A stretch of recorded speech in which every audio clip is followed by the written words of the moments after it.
Hit subscribe, smash like, and stay locked in, because once these gates close, there's no rewind. The alarms were already screaming when the transport bus rolled through the outer gate. Red lights strobed across concrete and razor wire, slicing the Kansas night into jagged pieces. I hadn't even stepped inside yet, and the place was already telling me exactly what it was: loud, angry, and unforgiving. This wasn't a prison meant to correct behavior. It was a warehouse for men the system had given up on. They called it intake. That word made it sound clean. Organized. What it really was a funnel. Everyone, murderers, lifers, rookies, and fools like me, pushed through the same narrow opening, stripped down to nothing but paperwork and fear. I was 22 years old and staring down a sentence that would stretch longer than most people's marriages. The cuffs came off. The doors slammed shut behind us. The sound echoed in my chest, deeper than fear. Final. Permanent. A sound that said the outside world was done with me. Kansas had a reputation. Even among inmates who'd been moved around the Midwest, these facilities carried a special weight. Older buildings. Understaffed. Overcrowded. Violence that didn't always make the news because it happened too often to be shocking. The guards called it controlled chaos. The inmates had another word for it. Survival. The first hallway smelled like bleach and sweat. Fluorescent lights flickered overhead, turning faces pale and hollow. Men stood pressed against walls, eyes scanning, measuring. In here, you learned quickly that eye contact was currency. Too much and you were a challenge. Too little and you were prey. I learned that lesson within minutes. A man stepped out of line, blocking my path. Older. Scar across his cheek. Calm in a way that meant he'd done this before. First time? He asked. I nodded. The wrong answer. He smiled, just slightly. You won't remember your last. Before anything could happen, a guard barked his number, and he melted back into the crowd. But the message stuck. In this place, introductions were warnings. Processing took hours. Clothes exchanged for uniforms that never quite fit. Names replaced with numbers. A medical exam that felt more like an inventory check than care. Somewhere down the line, someone handed me a thin mattress and pointed down a corridor that seemed to stretch forever. Cell block D. The door slid open with a mechanical scream, and the noise hit me all at once. Shouting. Laughter. Metal clanging. Somewhere, someone was pounding on a door in a steady, rhythmic way, like a signal. The air felt heavy, charged, like a storm about to break. My cell was 2 bunks, 1 sink, 1 toilet. No privacy. No comfort. Just enough space to exist. My cellmate was already there. His name was Earl. At least, that's what he told me. He'd been inside longer than I'd been alive, his face carved by time and bad decisions. He looked me over without standing up. You keep your mouth shut, your eyes open, and your hands to yourself, he said. That's how you see tomorrow. That was my welcome speech. The first night, I didn't sleep. I listened. You learn fast that prison has its own language. A slammed door meant anger. A sudden silence meant worse.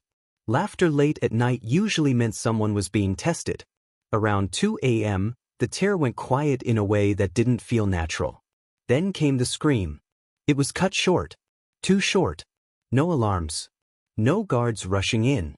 Just the slow return of noise, like the place had exhaled and moved on. Earl didn't even roll over. Don't ask, he said. You don't want answers you can't forget. Days blurred together after that. The routine was supposed to create order, count, chow, work detail, yard, but underneath it all was a constant negotiation. Who you sat next to, who you avoided, who you owed. Every choice carried weight. I watched a man get stabbed over a debt smaller than a candy bar. I watched another disappear after talking to the wrong people. His bunk was empty by morning, mattress stripped like he'd never existed. That was when I understood something important. Time didn't protect you in here. Experience did. Kansas' worst prisons weren't defined by the crimes that sent people there. They were defined by what the environment turned them into. Gangs ran the yard, but not always loudly. Some controlled areas with violence. Others with favors, protection, and information. The smartest ones didn't need to raise their voices at all. Kept my head down. Worked laundry detail. Listened more than I spoke. Learned who controlled which tables, which phones, which corners of the yard. Not to join them, but to avoid crossing invisible lines. Still, trouble has a way of finding you. It happened during evening count. A guard miscounted. Someone was missing. Doors slammed shut, locking us in place. Tension crackled through the tier. When count errors happened, it meant shakedowns.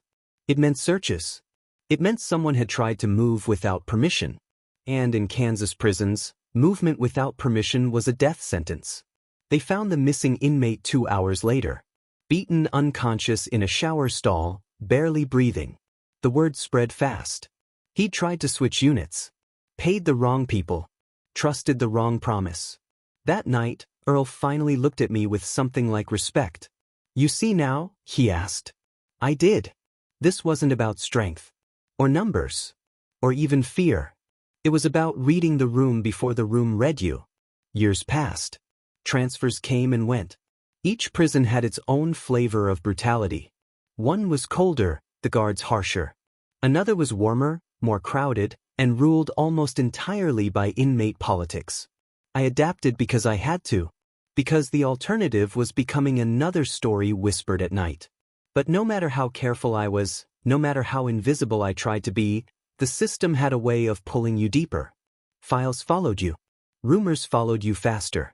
And somewhere in the paperwork that tracked my movement through Kansas' worst facilities, someone had marked me as useful. I didn't know it yet. But the choices I'd made to survive, the silence, the observation, the restraint, had caught someone's attention. At my next transfer, as the bus pulled away and the old prison faded into the distance, a guard leaned in close and spoke just loud enough for me to hear. "You've been requested," he said. I asked by who. He didn't answer. And as the gates of the next facility opened, I realized something colder than fear settled in my chest.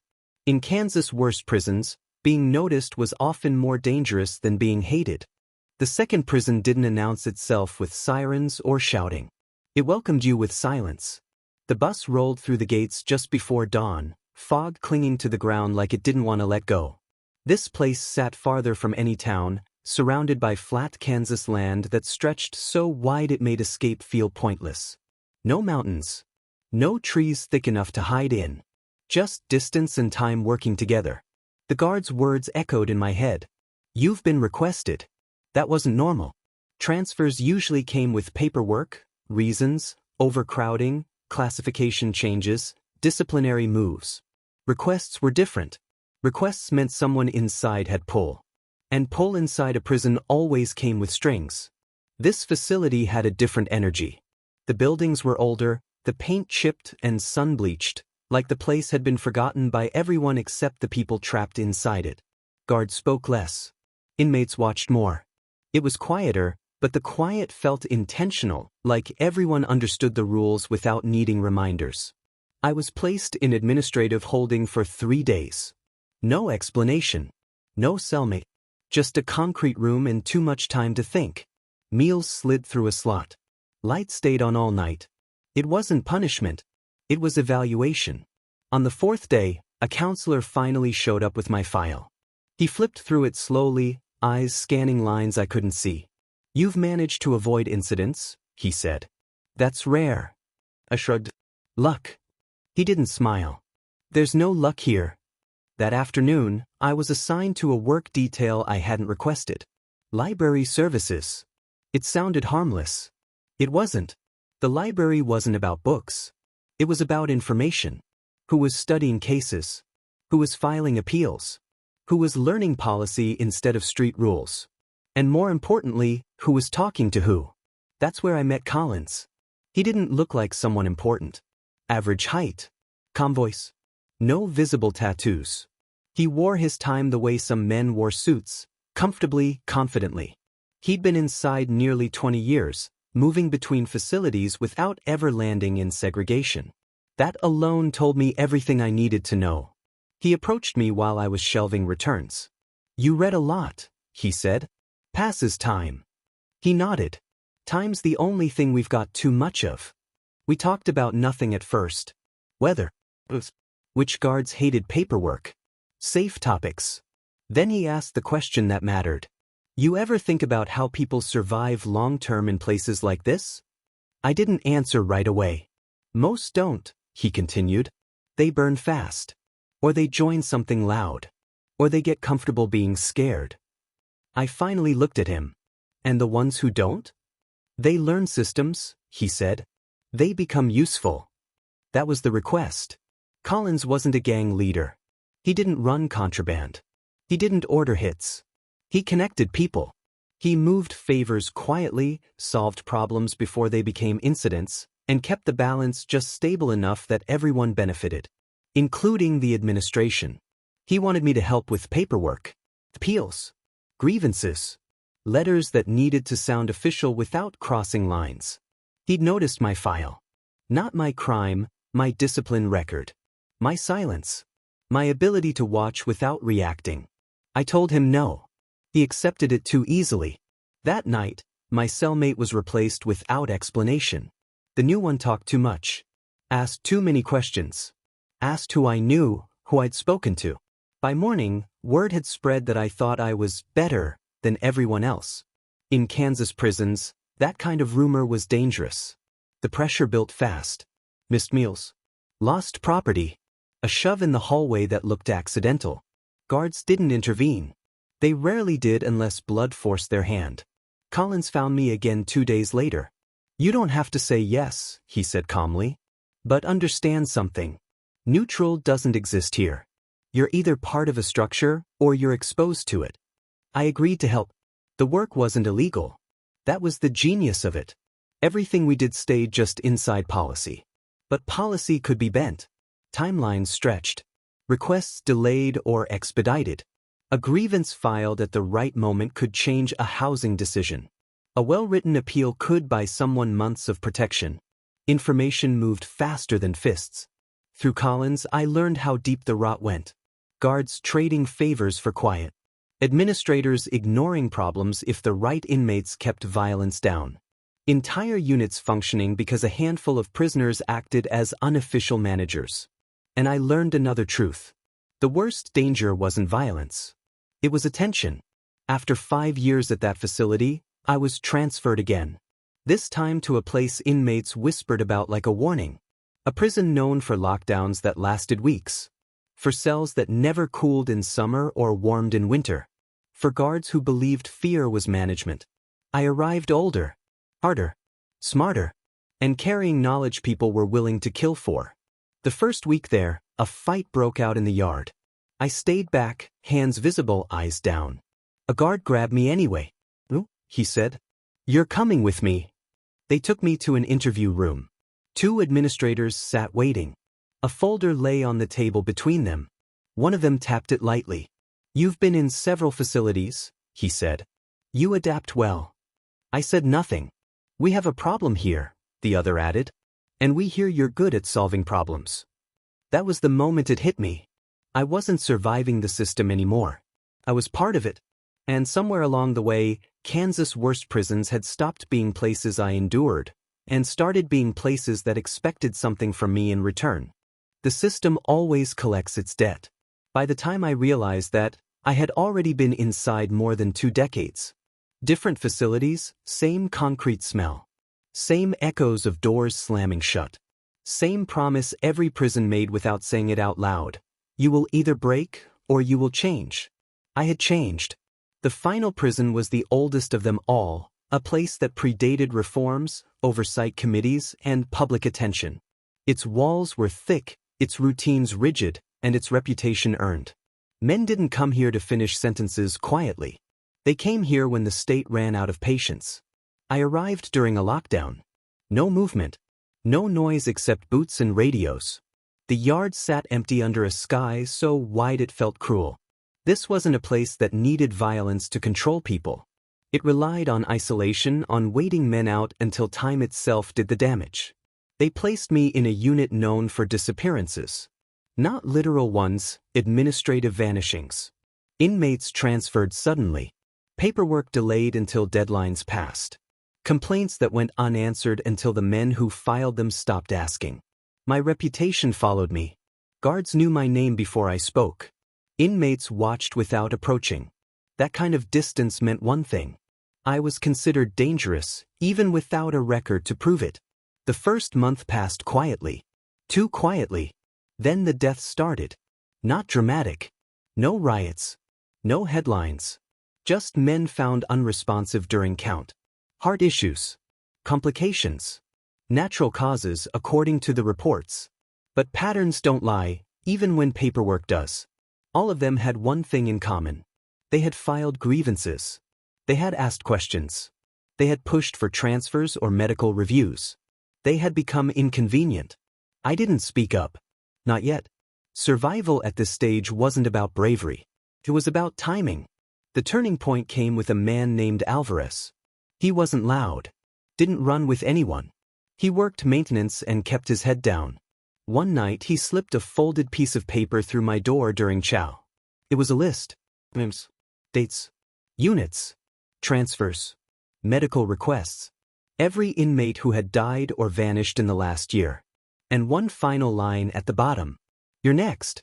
I knew what the list meant. Alvarez had been tracking internal movements, guard rotations, incident responses. He had seen what others missed because he was everywhere no one paid attention to. We had hours before morning count. Helping him meant exposure.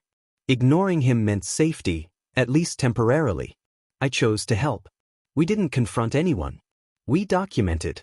Copied logs. Timed response delays.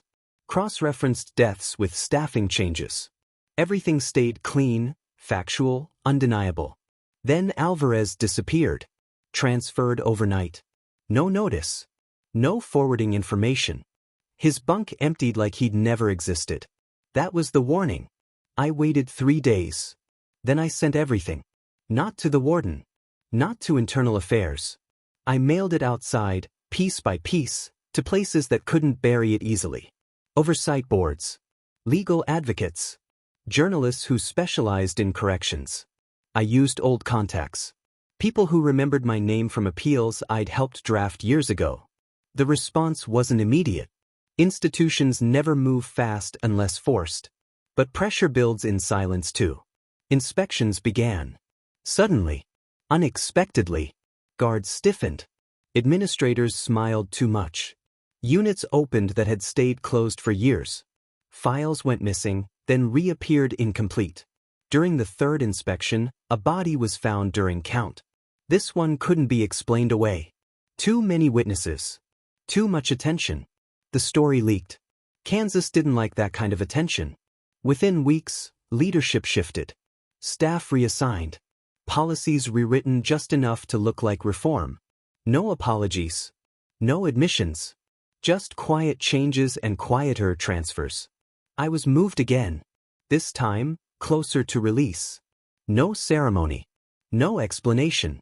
Just a file stamped and a bus ride toward the edge of the system that had held me for most of my life. When I finally walked out, the sun felt wrong. Too open. Too forgiving. I expected alarms. Shouts. Someone to tell me it was a mistake. No one did. I was free, technically. But prisons don't end at the gate. They follow you.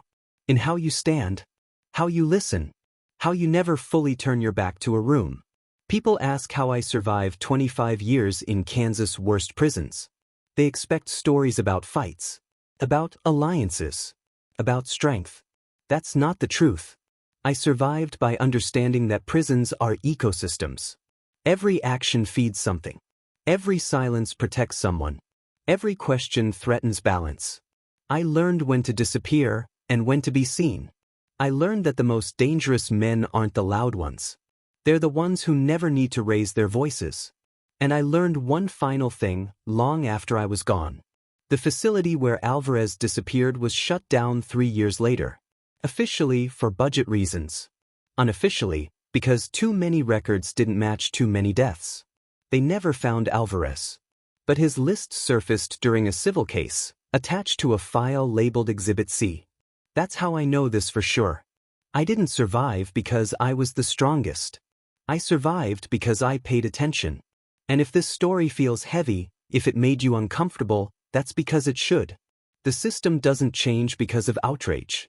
It changes because someone remembers, documents, and refuses to look away.